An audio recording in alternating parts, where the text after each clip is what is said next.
Attorney General of the state of West Virginia, J.B. McCuskey. He joins us via telephone. J.B., good morning. Thank you so much for being with us today. Good morning, guys. How are y'all? Great. We're awesome, as always, man. Where do we find you this morning?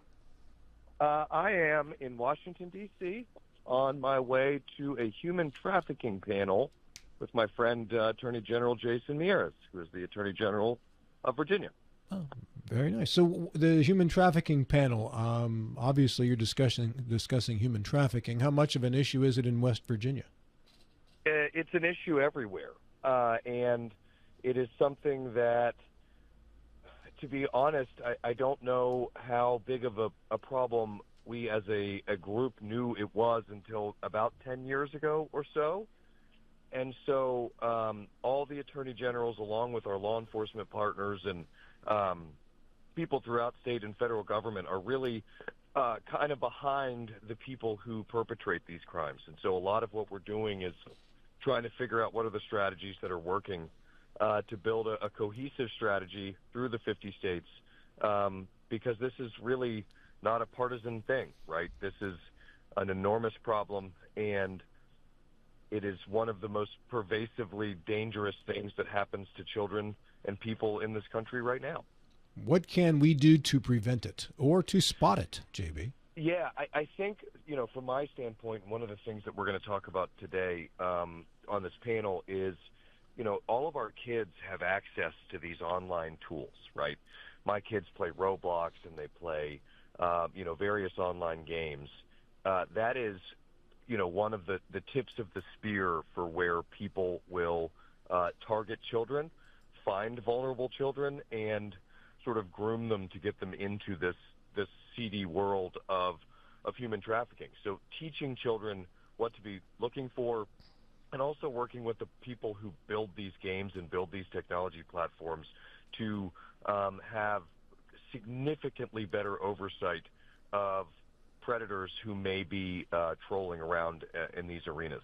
A second thing that we need to be working on is, and this is something that West Virginia does very, very well, actually, is a cohesive set of communications between law enforcement groups. We have something called the Fusion Center in West Virginia, which does a fantastic job of making sure that everyone that needs to be talking to each other is, so that things don't fall through the cracks. And then that leads sort of into the third, and in my opinion, in West Virginia, the most important thing that we need to be doing, and that is fixing our foster care system and starting to really tackle, and I know everything gets back to this, but the substance abuse crisis, because children that lose parents, or parents who don't parent their children because of substance abuse, kids that are in foster care, these are the kids that are the most vulnerable, the children that have the least amount of adult oversight, and fixing our foster care system and doing all of those things that we need to be doing to be having less kids in the foster care system will do wonders for having less kids who are in a vulnerable state and could fall prey to this incredibly horrible crime. I'm going to put you on the spot a little bit with this next question in regards to substance abuse. JB, the country's gone through a couple different approaches to this. One was, let's imprison substance abusers, so to speak, and then there's the rehabilitation end on it. As an attorney general, do you have a position on that one way or the other? It has to be both. And I think in a society where, there's a myriad of ways to look at things, right? You have to sort of, you have to be very careful that your prison system is designed for locking up people that you're scared of, and that your rehabilitation system is sort of designed for people that you might be a little bit mad at. And drugs need to be a crime. Selling drugs needs to be a crime. Possessing drugs needs to be a crime.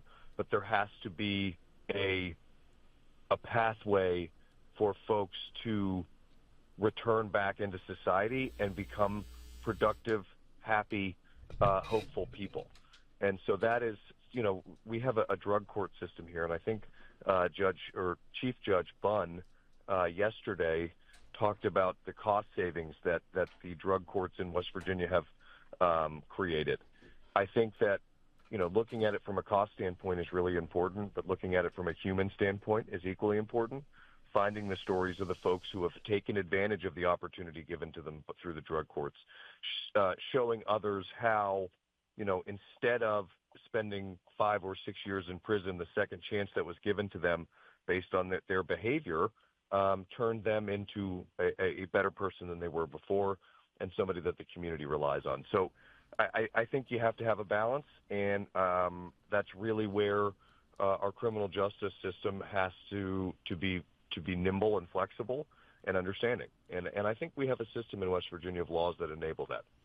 Bill Stubblefield, and you can ask JB about anything. Doesn't have to be about this topic, by the way. Good morning, JB. Always good to talk with you. Good morning, Bill. How's it going? Doing very well, thank you. JB, you the forum you're going to, you mentioned platform that's used by predators. That sweet music to all of us trying to limit these platforms.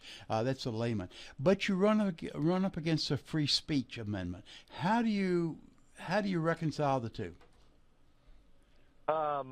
Well, you are not free to speak in a way that harms children, and these platforms. So I don't know how much you know about Roblox, Bill. Not very much. Roblox is this really cool game where kids just they sort of just run around in the world and in this sort of digital world, and they can build things and they make friends and they do. It's pretty fascinating to watch kids play it, and there's all these games and stuff in the middle. But there's sort of a chat area on the side where the characters can kind of talk to each other. What we are talking about here is making sure that when somebody logs into this, that their age and their location and their really just their age and their location is probably enough for now. That these platforms are determining those things prior to getting online. And in many instances, they're not. And so the way that we have to deal with this as parents is we have to teach our kids, and my daughter who does this is only 8 years old, so this is a difficult conversation. These are the things that if somebody says to you, turn the thing off, right? But it would be a lot easier if these technology platforms were cross-referencing the users, their ages, and to whom they're speaking, so that we can start to get an idea of how many 45-year-old men are jumping onto Roblox and talking to 8-year-old girls. I don't think that's a free speech issue. I think that's a child safety issue, and I think that's honestly a fairness issue for our kids, as well as just good common sense. Yeah, admittedly, I know nothing about the game, or the platform, so it was a question. You played Roblox in real life on a battleship, right? Yeah, exactly right. Yeah, very much so. Yeah. Bill Kearns. So good morning, JB. Good morning, Bill. How you doing, buddy? I'm good. I always love hearing from you because you're always uplifting and you're always busy doing things. And and I think with the don't tell my wife. Yeah, I won't. Yeah. So I think when you look at this and you mentioned a couple of those games, I think that's it's very similar to any of our online gaming that our kids have these exposures to. And it's just part of their lives. It's not what we had, Bill. We didn't have those things. We were busy playing kick the can outside. But I think when you're dealing with these online issues, it's going to target those children. So I'm glad you're down there. But I wanted to touch a little bit about the comments you had made about the substance abuse. I working within public health for the last 30 years, I've seen how this is progressing, and it's not something that we can incarcerate our way out of. Most definitely, with the foster care homes, we need to keep these children safe. We need to not necessarily have them in foster care homes, but thankfully we have those for these children that are falling through the cracks. But I think one of the other issues, and I'd like to hear your side of it. I think across our state we need to have more treatment centers, because so many the ones that we have are full, and we're having people that are wanting to get out of that life of substance abuse, but they can't get into a treatment center because there's none locally, and there's no availability for the ones that we do have within the state. So I kind of like to hear your thoughts on that. Yes. You are correct. We need significantly more resources for substance abuse, and I think just as a primer to that, I think what I was trying to maybe articulate earlier, which I maybe didn't do very well, is that oftentimes substance abuse turns into other kinds of crimes. And you can't just say to somebody, well, you stole a car and flipped it over and, but you were high, so we're going to give you some kind of a second chance. There has to be punishment for the actions that happen when people are in the midst of substance abuse. The goal is to find people before they start committing crimes as part of their substance abuse and get them into treatment. And so that's really on us, is to find these people prior to them turning into actual criminals as opposed to substance abusers who haven't yet committed a crime, if that makes sense. But there's a place called Lauren's Wish in Morgantown. Have you ever been over there or seen what they're doing? Heard of it, but not been there. So it's a fascinating substance abuse recovery site, and it is a place that I spend a fairly significant amount of my time helping them raise money, and I really have enjoyed getting to meet the people who put it together. And what Lauren's Wish does and what Jacob's Ladder does is that they are a triage center for essentially first-time overdosers.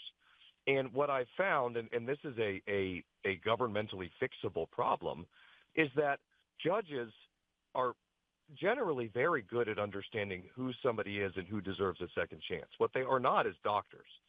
And so they will say, look, red light, red light, red light. Sorry, guys, my driver's having some trouble here this morning. It is D.C., I understand. They will and so judges will say, we need to get you in a treatment bed. But there's 25 different kinds of treatment. And so what Lauren's Wish does is it takes 2 weeks to a month with a patient, and they actually they get them into a place where you can start to understand why they became a substance abuser. And then they prescribe a kind of treatment that actually matches the root cause of their addiction. And so, whether somebody needs to be in a medical treatment, somebody needs to be in an abstinence-based treatment, there's a million different ways. And so then they have a doctor's essentially prescription, which enables them to go out and find the right treatment. And the biggest step that we need to make, and this is something that I have been working on and will continue to work on, is that our insurance companies do not pay for a sufficient amount of treatment for people to actually get better, right? They pay for 2 weeks or a month. Well, anybody who's ever been around the treatment world, especially as in this new world of opiates, that is not enough time for somebody to get better. And so it causes recidivism. And so what Lauren's Wish and Jacob's Ladder are sort of endeavoring to do is to bridge this gap and to get people into the right kind of treatment and to get people to start to understand that these treatments need to be tailored to the individual addict in a way that we only have to spend this money once instead of 10 different times. JB, let me shift gears on your thoughts about the president's action of taking over D.C.'s police force. Yeah, and do you see any National Guard troops on the streets? Yeah. I have not seen a single National Guard troop on the streets, and I've been traveling around D.C. for the last 36 hours. And I will tell you, there are noticeably less homeless people than the last time that I was here, probably by a factor of 300%.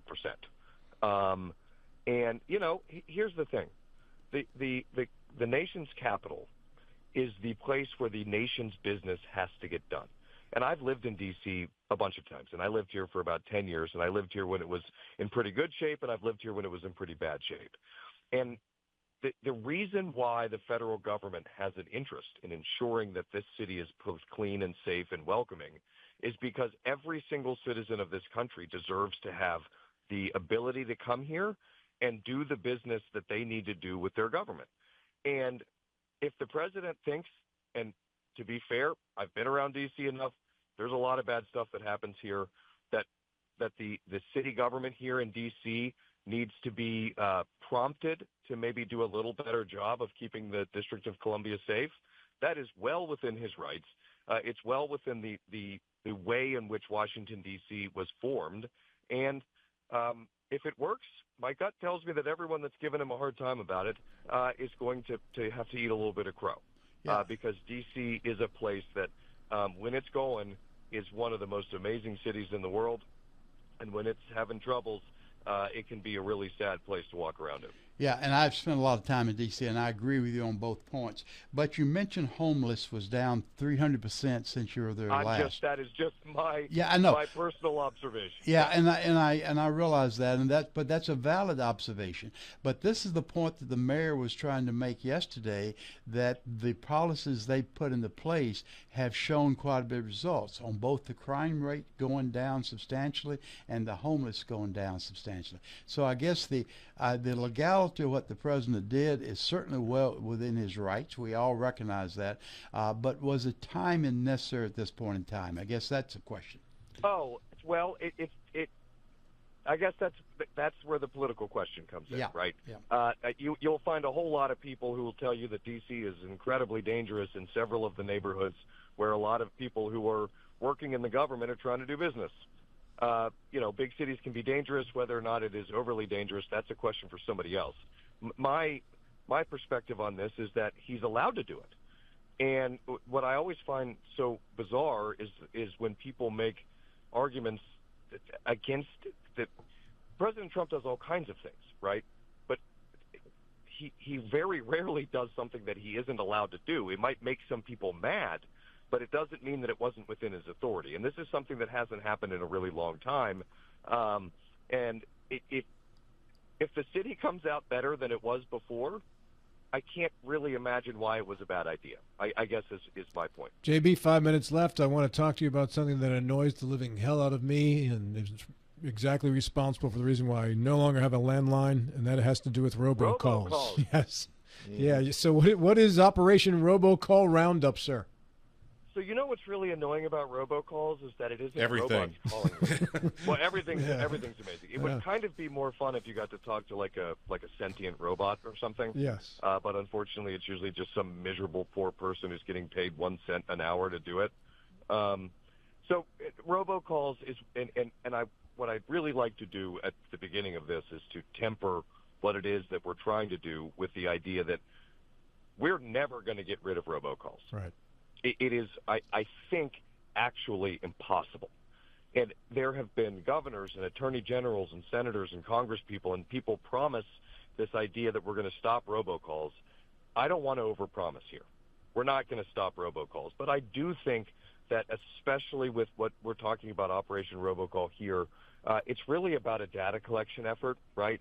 It's really about starting to aggregate where all of these calls are coming from and then use the technologies that are in everyone's phones to start to filter out the ways that these perpetrators are circumventing what are laws, right? It is currently illegal to do what they're doing, but it is impossible to find them, right?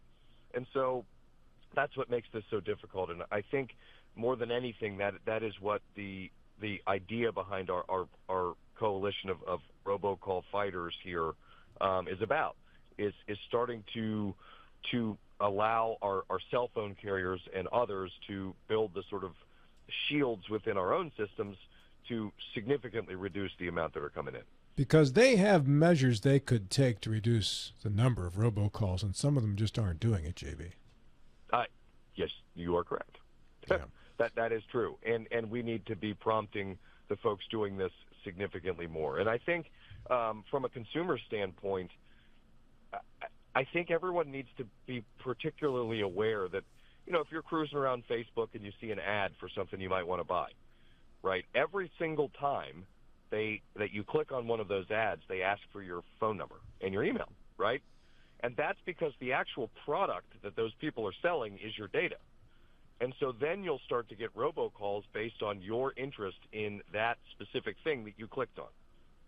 Does that make sense? Great point. And so from a consumer standpoint, if you're not actually shopping and you're not really going to buy something, don't put your phone number in anything. It's not worth it to see the price of something. And if you are shopping and you are buying something, make sure that you're using reputable sites, right? Stay off of Temu. Stay off of Shein. They are specifically, those two are bad.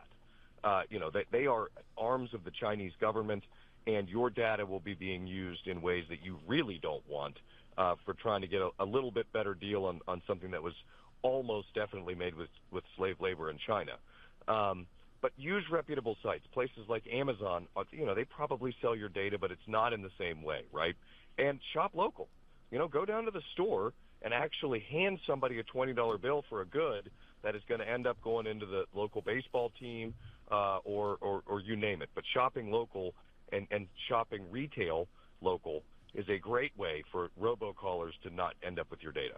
Well, We have 60 seconds left. You gave 2 sites, JB. What were those 2 sites again? Temu and Shein. And you will likely be seeing some action from our office as it relates to those 2 companies in the coming months. JB, watch those red lights. Be careful for pedestrians, too. I don't have to watch the red lights. It's my buddy Zach who's trying to drive me around here. Almost got me T-boned. But you got the guard down there, so they're looking out for you. That's right. We'll get pulled over by a tank. JB, have a great day.